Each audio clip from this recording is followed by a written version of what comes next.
بسم اللہ الرحمن الرحیم. مکالمہ ٹی وی کے نئے پروگرام کے ساتھ آپ کی خدمت میں حاضر ہیں وقار گیلانی صاحب. پاکستان کی اکانومی کے بارے میں لیٹسٹ ترین چیزیں آپ کی نظر میں کیا ہیں؟ دیکھیں تباہی ہے ابھی تک تو، دیکھیں جو نظر میں ہے، لیکن یہ ہے کہ سننے میں آ رہا ہے چیزیں بہتر ہو رہی ہیں. آئی ایم ایف کی جو بھی شرائط ہیں ہم ان کو کوشش کر رہے ہیں کہ پورا کریں اور ان کو میٹ کریں. لیکن آپ نے آج کوئی ایسی خبر دے دی ہے، میں نے سنا ہے، جس میں آپ کہہ رہے ہیں کہ کچھ شرائطیں جو ہیں وہ وائلیٹ ہو رہی ہیں. دیکھیں میں نے آج ایک سٹوری کی ہے، پاکستان کا جو پبلک سیکٹر انٹرپرائزز ہے، S O Es, state owned enterprises, ان کی تعداد 200 سے زیادہ ہے، اور ان پہ آئی ایم ایف کی ایک شرط کے تحت ہم نے ایک ایس او ای لا انیکٹ کیا جو پی ڈی ایم کی حکومت کے دوران ہوا. صحیح. اس میں متعدد مقاصد ہیں. ان میں ایک تو یہ ہے کہ جو کارپوریٹ گورننس کے اصول ہیں ان کے تحت ان کو چلایا جائے. لیکن آئی ایم ایف کی اس شرط کے باوجود، اور ہم نے وہ لا پاس بھی کر دی ہے، یہ پی ڈی ایم کی حکومت کے زمانے میں ہوا تھا، گزشتہ حکومت. جی، لیکن اس کی بریچ تسلسل کے ساتھ ابھی بھی جاری ہے. اور اس کی ایک ایگزامپل جو ہے وہ میں نے اپنی ایک سٹوری کے اندر دکھائی ہے. وہ ہے سیکیورٹی پیپرز لمیٹڈ کے بارے میں. صحیح. سیکیورٹی پیپرز لمیٹڈ ایک اسٹیٹ اونڈ انٹرپرائز ہے، جس میں ویسے تو لا یہ کہتا ہے کہ 50% سے زیادہ جس میں حکومت پاکستان کے شیئرز ہوں، اس کا بورڈ آف گورنرز میں، اور خاص کر انڈیپینڈنٹ جو بورڈ آف گورنرز ہیں، وہ گورنمنٹ کے لوگ نہیں ہوں گے. لیکن یہ جو سیکیورٹی پیپرز لمیٹڈ ہے، اس میں ابھی تک جو ایک فیڈرل سیکرٹری، ایک کوآپریٹو بینک کے، پنجاب کوآپریٹو بینک کے ملازم، اور ایک تیسری جو خاتون ہیں، یہ تینوں گورنمنٹ کی طرف سے نامینیٹڈ ہے، اور یہ انڈیپینڈنٹ بورڈ آف گورنرز کے اندر شامل ہے. یہ کلیئر کٹ اس لا کی وائلیشن ہے. ایک صالح فاروقی ہیں جو فیڈرل سیکرٹری کامرس ہیں، ایک منیر صاحب ہیں جو پنجاب کوآپریٹو بینک کے جو ہے وہ پہلے رہے ہیں ملازم، اور ایک خاتون ہیں عظمیٰ اعجاز صاحبہ، اور ان کی تو کلاسیفیکیشن بھی چینج کی گئی. تو مجھے سمجھ نہیں آتی یہ کون سی کارپوریٹ گورننس ہے. نہیں، پہلے تو ایک تو ہمیں یہ بتا دیں ناظرین کے لیے کہ یہ جو سیکیورٹی پیپرز لمیٹڈ ہے یہ کیا بلا ہے؟ اس میں کوئی خاص قسم کے کوئی سیکیورٹی پیپرز بنتے ہیں؟ دیکھیں، چیز جی.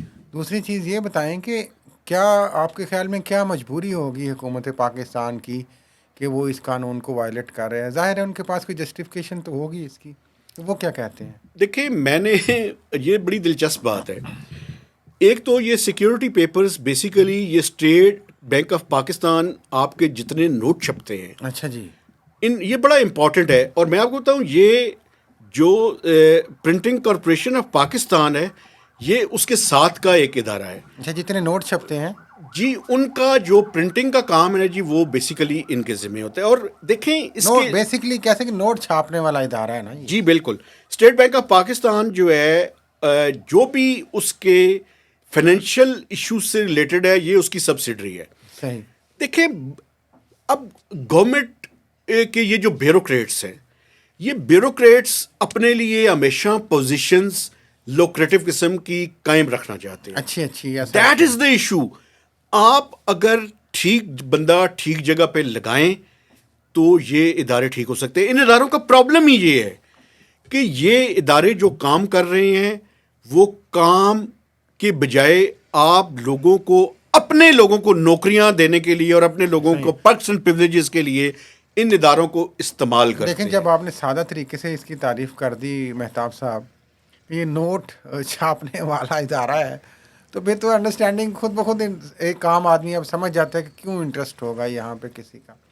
دوسری بات، شمشاد اختر صاحب بڑی زبردست، اور ایک میرا خیال ہے کہ اصولی وزیر ہیں وہ، آپ کئی دفعہ ان کی بات کرتے ہیں، گلے شکوے بھی، تو کیا انہوں نے یہ کوئی نوٹس نہیں لیا اس بات پہ؟ دیکھیں، میں تو پہلے طور تو ابھی تو سٹوری چھپی ہے، ابھی دیکھنا یہ ہے کہ کس نے کیا نوٹس لیے ہے. لیکن میں ایک چیز آپ کو بتانا چاہتا ہوں کہ میں نے یہ جو صالح فاروقی ہیں جو فیڈرل سیکرٹری کامرس ہیں، منیر صاحب، اور تیسرا جو اس کمیٹی کے سیکرٹری ہیں سیکورٹی پیپرز کے، میں نے ان تینوں کو سوالات بھجوائے کہ اگر آپ اس پہ اپنی کوئی بھی بات کرنا چاہتے ہیں تو آپ کے لیے میں سٹوری سے کوئی پہلے اس کو موقف دینا انکارپوریٹ کرنا چاہتا تھا.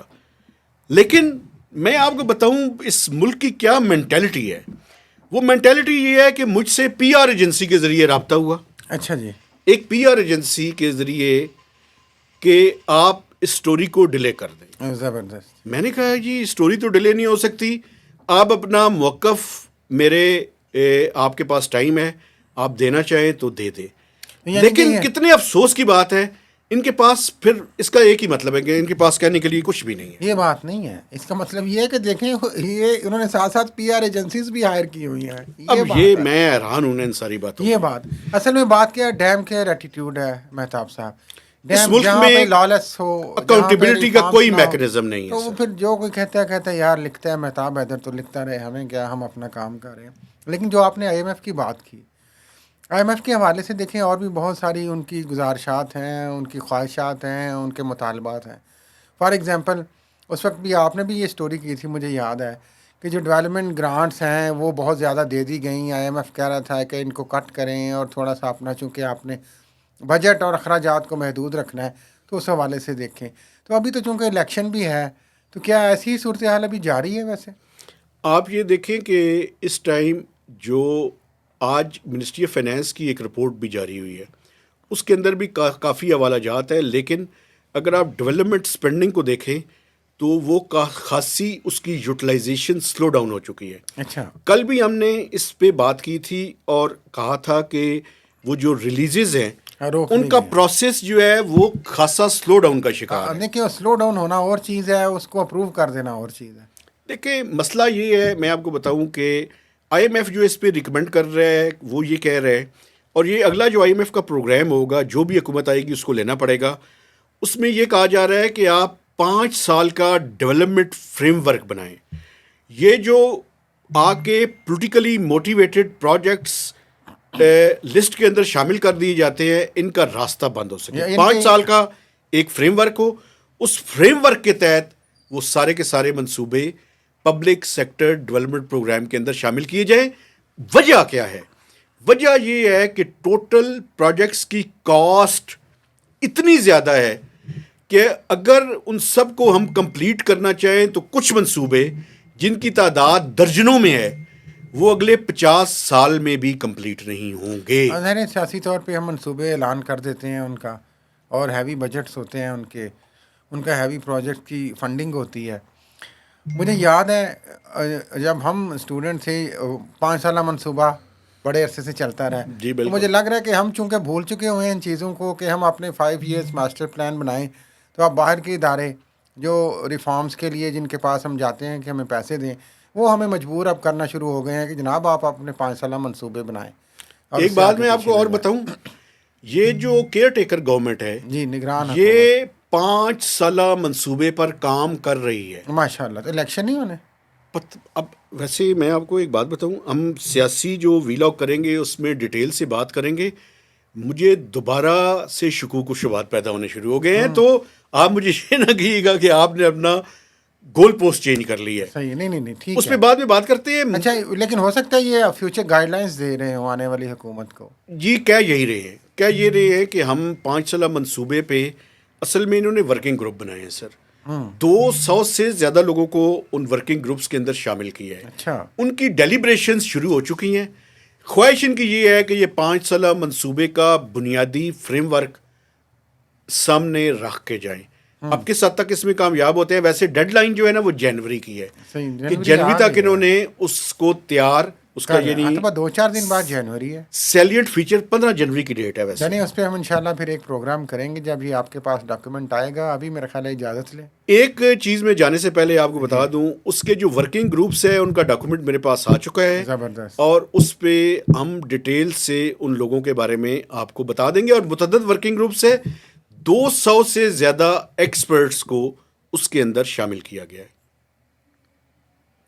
تو اسی کے ساتھ آپ سے اجازت چاہتے ہیں. آپ سے گزارش ہے کہ میکسیمم لوگوں کے ساتھ شیئر کیجئے, کمنٹس کیجئے اور لائکس کیجئے, اور ہمارے چینل کو بھی سبسکرائب کیجئے. تو خدا حافظ.